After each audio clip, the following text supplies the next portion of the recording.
Olá, pessoal, tudo bom com vocês? Mais uma vez estamos aqui, o GEAF, o Grupo em Ação Francisco de Assis, com esse momento para que a gente possa trazer assuntos, temas que nos façam refletir. E hoje eu escolhi para a gente estar falando um pouco sobre a questão da paz, já que estamos vivendo um conflito intenso e em um regime de guerra. A gente, às vezes, se esquece que nós estamos vivenciando isso não só nesse momento, com a questão da Rússia, Ucrânia, né?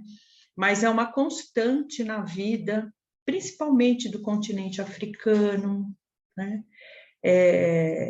E sem falar no nosso dia a dia, né? Que falta muita paz. Então, eu venho aqui hoje para a gente pensar um pouquinho sobre essa questão da paz. Eu não vou abrir com uma oração ou um processo de calmaria e silêncio interno, porque eu quero fomentar justamente assuntos que nos façam trazer à tona várias coisas, e vou deixar para o fim esse estado mais meditativo, tá bom? O que eu gostaria de começar a iniciar o nosso processo aqui? Eu gostaria de começar pensando sobre a questão do medo. Eu acho que o medo é a nossa condição que está lá na raiz, né, para todas essas questões que a gente vive de violência, de falta de paz, de conflitos, e a gente sempre gosta de trazer o micro para o macro, né?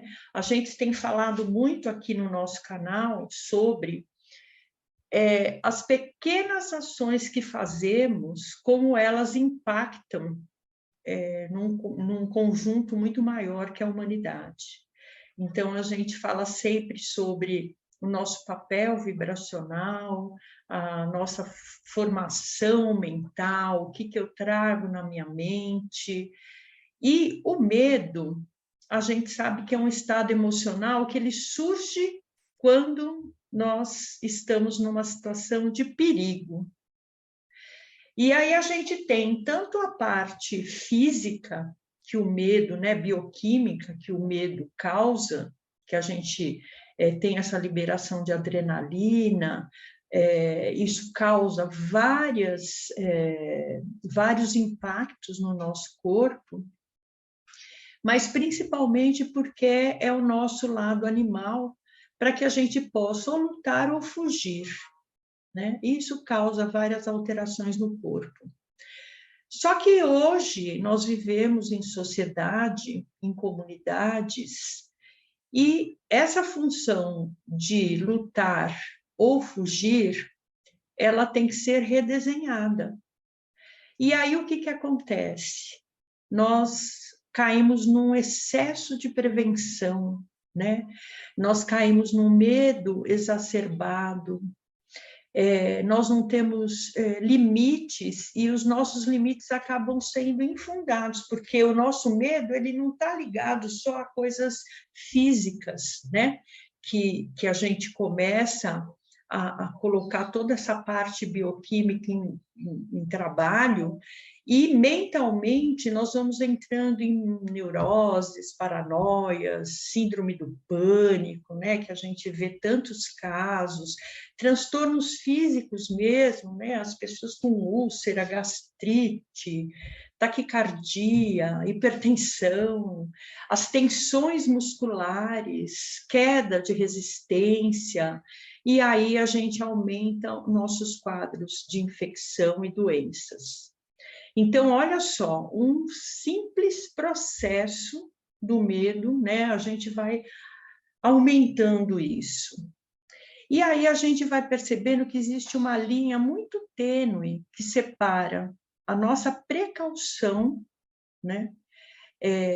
Com o medo, toda essa questão violenta, e essas atitudes extremas, elas não são incomuns, né? Elas vão levando toda uma comunidade, uma cidade, até um país, né? A começar a achar que precisa exercer alguma coisa. Então, esses gatilhos que vão nos levando à neurose. E é lógico, existem N coisas aí, né? Junto com todo o lado emocional, pensamento, existe também a postura diferenciada de várias pessoas, né? Então, a gente vê, assim, os interesses de grupos econômicos, a gente vê interesses de pessoas, interesses individuais em fomentar esse processo, né? Mas vamos deixar essa parte mais macro e vamos trazer aqui para o nosso micro, né? A gente sabe que nós não temos essa capacidade imediata de mudar o mundo, né? Mas nós temos a capacidade de mudar a nossa área de realidade, o nosso entorno, a nossa vida imediata aqui, né? Vamos começar pela família, pela nossa estrutura mais imediata, dentro do trabalho, dentro da nossa comunidade, né? Então, a gente vai lançando formas de ter prevenções nessas áreas, né? Então, em relação à violência que a gente encontra na rua, nós vamos aprendendo a tomar medidas. Então, a gente vai colocando o celular mas não tão à mostra, tão, né, à disposição. A gente anda de carro, a gente fecha as janelas, fica ligado no entorno, né? E aí a gente vai criando formas de precaver e vamos criando esses toques, né? Como eu devo proceder quando eu estou fora do meu ambiente seguro, principalmente a nossa casa, né? E aí a gente tem que pensar também o seguinte, no excesso de informação de violência que nós temos, né? Também ele é responsável por gerar esse medo, né? Por quê? Porque essa informação ela nos traz a ideia do que acontece, nós experimentamos essa situação mentalmente, mas existe uma diferença muito grande entre o que é realidade nossa imediata, né? E entre a nossa percepção real, porque cada um interpreta esse estado de uma forma diferente. Vocês querem ver que interessante? Quando a pessoa vive numa área violenta, essa violência faz parte da sua dinâmica do dia a dia. Então, ela também tem reações, ela tem pensamentos, ela tem atitudes muito diferentes de outra que vive num lugar que não seja tão violento, né? Então, a gente fala assim, nós vivemos bolhas? Vivemos, sim, em bolhas, tá? Mas o que a gente deve procurar fomentar, né? Esse quadro é só para a gente começar a pensar um pouco. Então, nós temos falado muito sobre a necessidade do autoconhecimento, né? Da autoestima. Por que eles são tão importantes, esses dois pontos? Porque quando eu trabalho a minha autoestima, eu crio e gero limites de conduta, não só de eu dizer para o outro o que eu não quero, o que eu não gosto, o que eu compartilho ou não com ele, mas a própria questão de trabalhar a autoestima em mim faz com que eu crie um universo de pensamento ao meu redor, onde eu já não me ligo a determinadas coisas. Então, por exemplo, uma relação violenta, uma relação de submissão, uma relação vampiresca, né? Outro dia foi muito interessante. Eu toquei nesse assunto com uma pessoa, se ela entendia o que é vampirismo. Imediatamente as pessoas pensam em coisas de vampiro mesmo, alguém que você não enxerga te sugando, né? Mas, gente, não é isso, né? Uma relação vampirística, sei lá se é isso que se fala, a gente tem que entender que é assim, existe o eu e existe o além do eu, o outro, né? Então, é assim, quando eu já sei o que se configura numa relação abusiva, né? E o abusivo, gente, não é violência física, né? Ela pode ser uma violência emocional que me limita, que me coloca longe de pessoas, de amigos, de família, né? A gente sabe que, por exemplo, relações de casal, quando entram por esse lado violento, uma das primeiras coisas que acontece é fazer com que a pessoa fique isolada, né? Ela não tem outras pessoas que possam servir de rede, de apoio, de conversa, de ajudar ela a ver o que está realmente acontecendo, a ter uma visão da realidade de uma forma mais ampla. Então, a autoestima ela é extremamente importante para que haja paz. Olha que coisa interessante. O autoconhecimento, né, saber quem você o que é bom para você, ajuda você a fazer escolhas. Você saber o que você gosta, o que você não gosta, o que é ético para você, o que não é ético para você, o que vale a pena em termos gerais, né? E aí a gente vai entrar, né? Veja que tudo a gente entra sempre num ponto onde a linha é muito tênue, né? O que é bom, ele tem que ser bom não só para mim individualmente, mas para um grupo.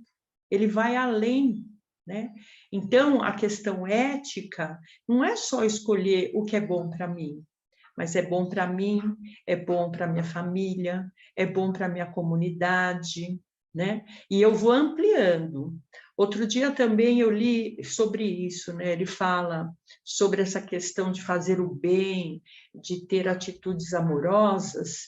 Então a pessoa fala assim: mas eu faço isso para minha família, né? Eu cuido da minha família, eu estou empenhado em cuidar da minha família. A gente precisa perceber que fazer pelos nossos é mais simples, é mais fácil, né? Como é que eu amplio isso?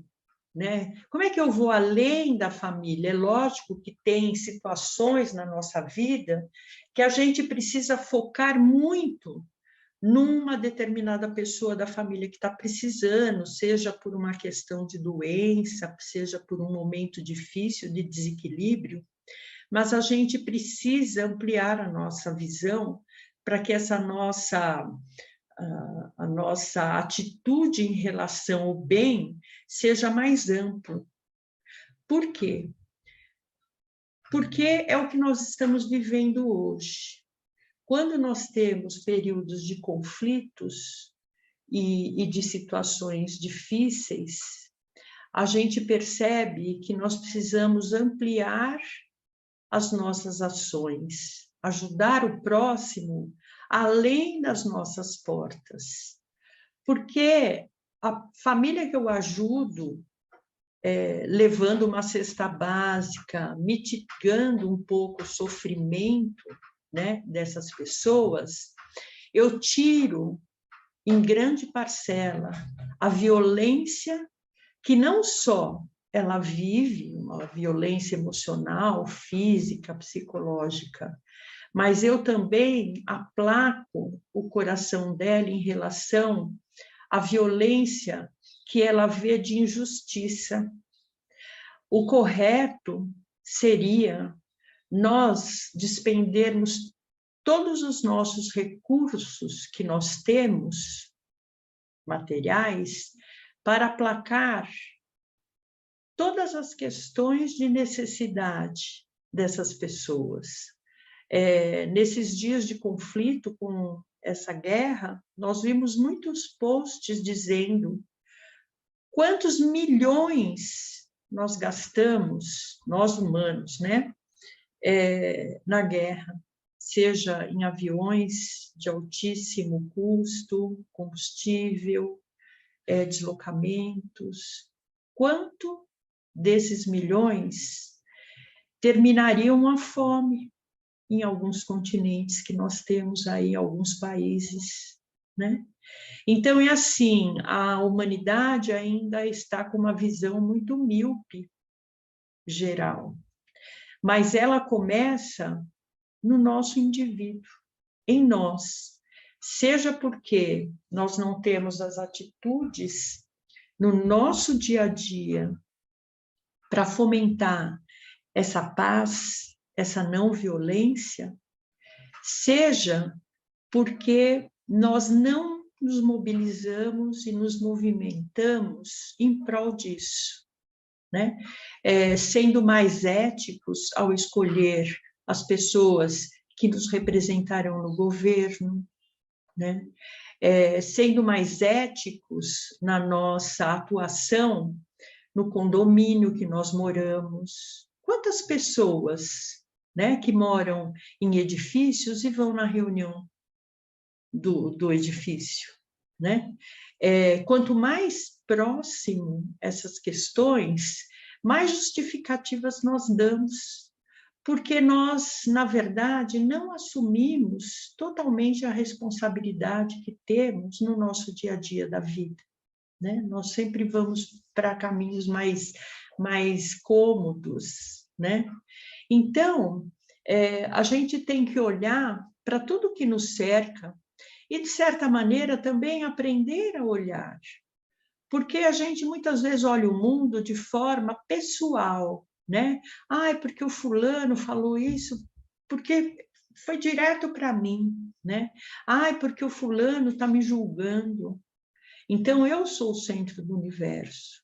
Se a gente começar a olhar o mundo de forma um pouco mais impessoal, né? O que quer dizer essa forma impessoal?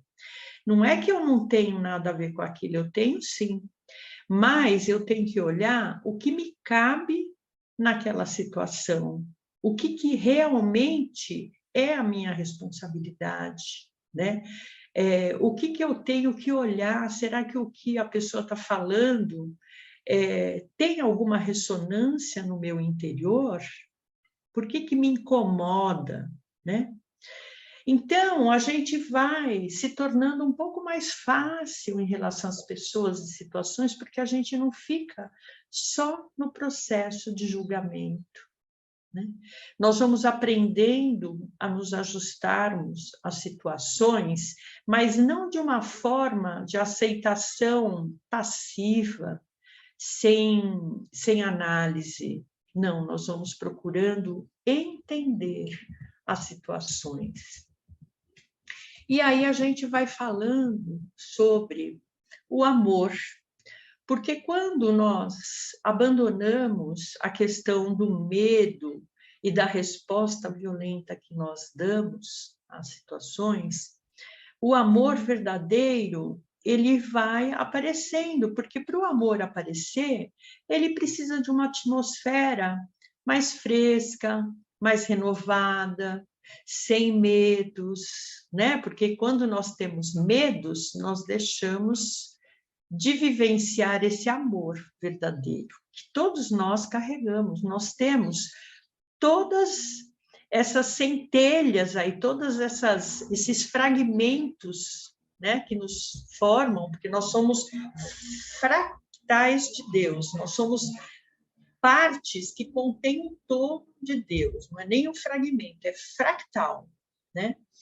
E quando a gente sente espiritualmente preenchido, quando nós realmente acreditamos que Deus está no controle, que as coisas que acontecem, acontecem por uma razão maior, para um aprendizado, para uma renovação, né? Quando nós realmente acreditamos nisso, nós vamos aceitando as pessoas como elas são, com o seu limite, com a sua própria plenitude, né?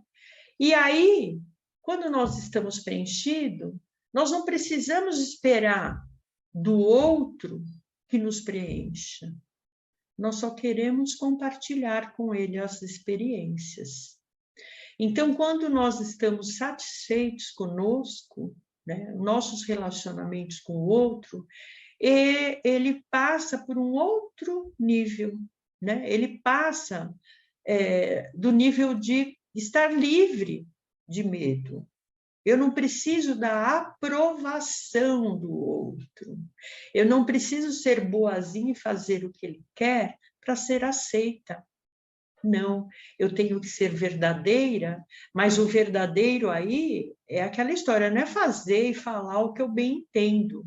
É dentro de análises dos meus comportamentos, das minhas colocações, né? E assim eu vou começando a partilhar com o outro o amor, a felicidade, o conhecimento, a sabedoria, né? Sem criar dependência em relação ao outro. O outro é livre e eu também sou. E aí, para a gente entender isso, a gente vai observando a natureza. A natureza ela tem um ritmo, um equilíbrio, uma ordem. Então, você olha na natureza, não tem bom e ruim, tem o que é a natureza, né? Os animais têm a sua natureza. O leão, ele não mata o outro porque ele é ruim, né? Esse bem e mal, essa dicotomia, esse 880, ele não entra nesse aspecto. Por isso, observar a natureza é tão importante, né? E aí a gente vai entendendo que na natureza, a natureza está repleta de padrões. E esses padrões, eles obedecem a leis divinas, né? Nós já falamos bastante sobre isso também, se você visitar aí os nossos vídeos anteriores, nós temos um grande período que nós trabalhamos lei por lei divina, para que a gente possa ter um viés aí para enxergar melhor essa questão, né? Tem certas palavras que já nos predispõem a um estado de não aceitação, né? Na nossa cultura brasileira, falar em lei, falar em normas, né? Nos causa desconforto, né? Porque todo mundo acha que vai perder a sua liberdade, e não é, né? Essas leis naturais, elas diferem das leis dos homens, né? A lei dos homens vem até para que se obrigue, né, as pessoas a atenderem e cumprirem algumas dessas leis, mas elas acabam se perdendo nos interesses de alguns grupos, e é isso que a gente precisa entender. Quais são aquelas que fazem parte realmente das leis divinas, né? Como que elas funcionam, e como as coisas trabalham num grau para a justiça, né? Então, quando a gente observa a lei natural, a gente vai aprendendo que a gente não sabe tudo, que tem muita coisa ainda para a gente descobrir, mas que existem virtudes que todos nós carregamos e que nós precisamos colocar essas virtudes em prática. Outro dia, num papo com o nosso mentor, a gente falou um pouco sobre essa questão das virtudes, né? Do julgamento, como é que funciona o julgamento. E a gente pensando, todas as virtudes e vícios, eles são a mesma moeda, né? Existe uma linha muito tênue entre um e o outro, né? O julgamento, ele existe e nós usamos muito o julgamento, não para julgar o outro, mas para aferir o que é válido e o que não é, para que nós possamos fazer nossas escolhas de uma forma melhor, mais pensada, mais responsável, né? E aí existem várias outras, a tolerância, por exemplo, né? A tolerância também é uma virtude que vai ter que se libertar do medo. O medo da aprovação, o medo do que o outro pode nos fazer, né? A tolerância, na verdade, é a coragem que nós precisamos buscar em nós, para que nós possamos ter uma atitude correta. Uma pessoa tolerante, muitas vezes sabe o momento de ficar em silêncio. E muitas vezes o silêncio é mais importante do que ficar brigando para ter razão. Então, quem é que busca a razão? Será que é só nosso ego? Ou realmente nós estamos buscando para aquela situação uma forma para resolver de forma melhor aquele conflito, né?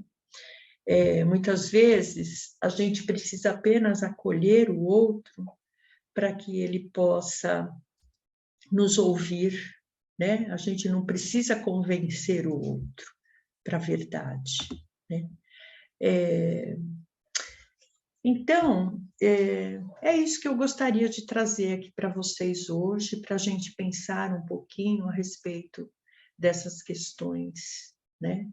A questão do medo, a questão de criar processos mais pacíficos desde o nosso individual, da nossa vida imediata, né? Eu gostaria que você pensasse um pouquinho sobre isso. Quanta paz você consegue gerar no seu entorno, né? Nos seus relacionamentos, no relacionamento com o pai, com a mãe, com irmãos, com amigos, com vizinhos, com colegas do trabalho. Quanta paz você consegue fomentar? Então, a gente precisa lembrar que para gerar essa paz toda, eu começo no meu interior. E no meu interior eu começo com a coragem de olhar como é que eu funciono, como são minhas reações perante momentos. Enquanto está tudo na boa, está todo mundo feliz, como é fácil, né? Mas basta ter uma situação difícil, uma situação que não é clara para nós, como nós reagimos a tudo isso de forma violenta, seja com palavras, atitudes, posturas. E se isso existe, é porque nós carregamos ainda a falta disso internamente, nós ainda não trabalhamos isso, nós não liberamos essas questões internas, esses medos. E muitas vezes a gente não liberou o medo ainda porque nós não trabalhamos suficientemente a nossa autoestima, o nosso autoconhecimento, né? Então, eu preciso focar nessas questões de forma profunda. Dói, dá medo, né? Claro que dá. Encarar quem você realmente é, as suas posturas intransigentes, a sua violência dá medo de enxergar quem a gente realmente é. Mas a gente precisa ultrapassar isso com a coragem de admitir, primeiro para nós, internamente, quem nós somos. E a gente também já falou muito sobre isso, que é assim, a sombra, a falta de luz, né, causa isso. Quando nós colocamos luz, as sombras desaparecem. Então, esses aspectos negativos que nós carregamos são as nossas sombras. E o que a gente precisa? Colocar luz nelas. Só a partir do momento que eu tiver coragem de olhar e colocar luz para enxergar as minhas falhas, as minhas atitudes não muito boas, os meus medos, as minhas violências, né? De diferentes formas, né? Quando a gente se torna intransigente, a gente se torna reativo, né? Pisou no nosso pé, a gente já xinga, né? Essa violência está em nós, né? Em graus que podem variar mediante aquilo que se colocar à minha frente para ser resolvido. Então, pessoal, eu vou convidar vocês agora para a gente ouvir essa meditação da paz, para que a gente possa deixar essa paz entrar em nós ou despertá-la, né? Porque nós todos temos ela internamente. E eu também já comentei aqui, esse grupo que fez essa meditação, que é um grupo que traz a vivência de valores, né? Ele considera a paz o valor mais essencial, até mais que o próprio amor, porque nós precisamos vivenciar a paz o tempo todo para que a gente possa amar o outro. É através da paz que a gente vai chegar a esse amor por todos. E é através da paz que nós temos o respeito pelo outro, por ele ser quem ele é, por ele ter as atitudes que tiver, porque nós precisamos entender que cada um está num momento de compreender o funcionamento da vida, da parte espiritual. Então, nós precisamos ampliar isso para o maior número de pessoas. E a gente pode fazer isso através da nossa conduta, do nosso exemplo, da nossa atenção o tempo todo, nas reações que nós temos, porque uma atitude, às vezes, ensina mais do que 1000 palavras, tá bom? Então, vamos para esse momento de trabalhar um pouquinho essa meditação. A paz. Mais do que conceitos sobre a paz, é interessante descobrir o que é a paz para mim. Sendo assim, sugere-se aqui um exercício. Que tal escolher uma música suave para colocar ao fundo? Pegar alguns papéis e algumas canetas, lápis, o que quiser. Então, iniciar uma reflexão. Procure responder a seu tempo. Quais são as ações que me trazem paz? Como eu me sinto depois de agir desta ou daquela maneira? O que tira minha paz? O que mais eu sinto quando estou em paz? Tome um tempo e descubra o que é paz para você. Muito bom. Então, pessoal, é isso que nós temos que buscar buscar a nossa paz em todas as situações, olhar para os aprendizados que cada situação nos remete e fazermos essa absorção do nosso aprendizado através de cada situação que nos apresenta.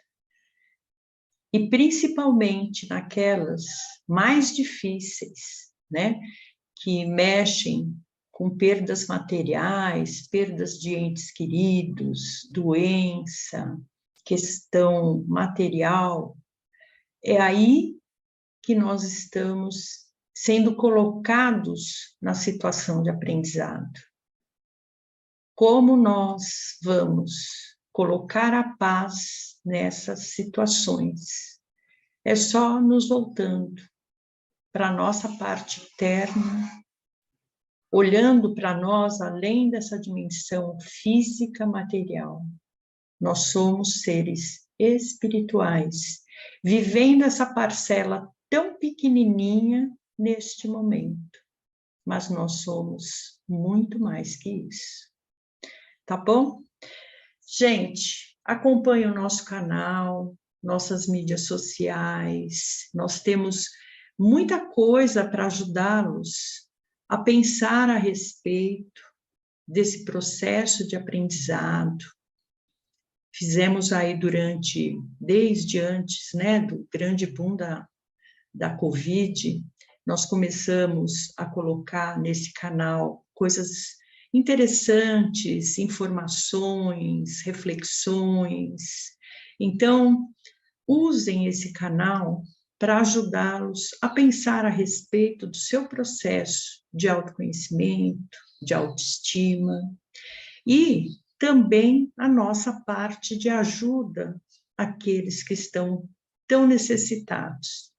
Se você precisar de algum auxílio, mande as suas necessidades pelo nosso e-mail, né? Eu acho mais legal do que postar nos canais da mídia, né? Manda lá no inbox para a gente.